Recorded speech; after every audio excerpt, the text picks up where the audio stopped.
Today I will be introducing you to the use of wire guards. Wire guards can be used in many different applications of jewelry making: single strand, multi-strand, seed beading, weaving, and many more applications. I find any time you are attaching a toggle or clasp, you should be using wire guards. Wire guards will protect your wire from ever coming into contact with your toggle or clasp, thus preventing any wear on your wire or thread. Here I want to give you an example of what a wire guard really looks like and what it's used for. If you will look next to where we connected to the toggle, you will see the wire guard right here. There's a tube on each side of that wire guard, one here and one on the other side. What happens is you feed your wire through the front of this tube, and then on the back side there is a groove in this area right here. You bring it around and then come through the back side of the other tube. A little easier to see without all the wire in it is this particular wire guard right here. Oops, get back over here where I belong. Again, a tube on this end and a tube on this end. And you start off by feeding your wire through the front, bring it around the back, all the way around, and coming out, going through the back of this tube and coming through here. And if you will look carefully, you can tell that here what we've done is we've hooked up an extension chain, and you can see that the wire never touches that part of your toggle, which we're using as an extension chain. The wire is actually on the outside of the wire guard, and the part of the toggle we're using only touches against the wire guard, so never ever wearing or fraying your wire. Another thing about using wire guards, it doesn't matter whether you're using a large loop and bar like this particular one that's a little over 2 inches, or a small lobster claw that's only 3/8 of an inch. It works very well on most sizes and will protect your wire in all cases. Okay, now I'm going to demonstrate actually how you thread your wire and through your wire guard. I am gripping the wire guard with my chain nose. Normally I just use my hands, but if I did that, you would not be able to see anything with my big old fingers. Anyway, as you'll notice, again, we have the two tubes on each side, one here and one on this side over here. So it does not matter which hole you go through or tube you go through first, as long as you just go through one of them. So I'm going to place the wire through the front of one of the tubes, and you'll notice it slides right through. There we go, get it back in focus here. And now I have entered one of the tubes. Gives you a little better idea of the groove on the back now. I like to push about 2 inches of the wire through. It just makes it easier to handle.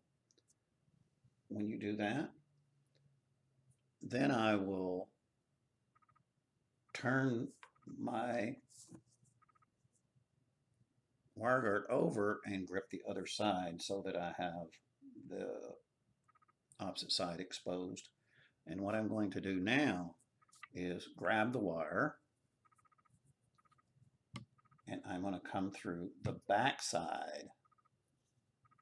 You can see the groove right here, which is where the wire sets. And okay, so I'm going to thread the wire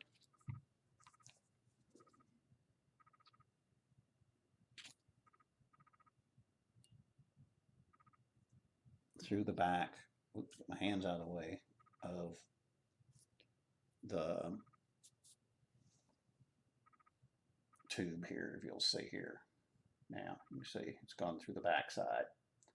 Okay, so now basically what I've done is I have threaded my wire through my wire guard. I'm going to go ahead and grab the tail and pull it all the way down, pull it down. Okay, I've got plenty. Okay, now I can let go, and now my wire guard is actually somewhat attached and everything. Before I go any further though, I want to add my toggle before I clamp off the two wires. So what I do is grab a hold of the back side of my wire guard like this, so that now the tail of my wire is exposed, and I can take my toggle, which here I'm using, as you can see, I'm using a lobster claw. So I'm going to take and place the tail through the opening of the toggle. And see, now that I've got it on the tail, I can slide it up until it slips inside the wire guard and just pull it up till it ends up. Now sometimes your wire will slide up like this and leave that big loop, but don't worry about it. Whenever you crimp it, you'll eliminate that before you crimp.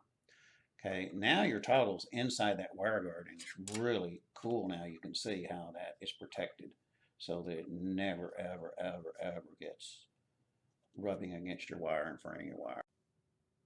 With the wire now placed through the wire guard and your toggle in place, the only thing left to do is to slide your crimp tool up and crimp it.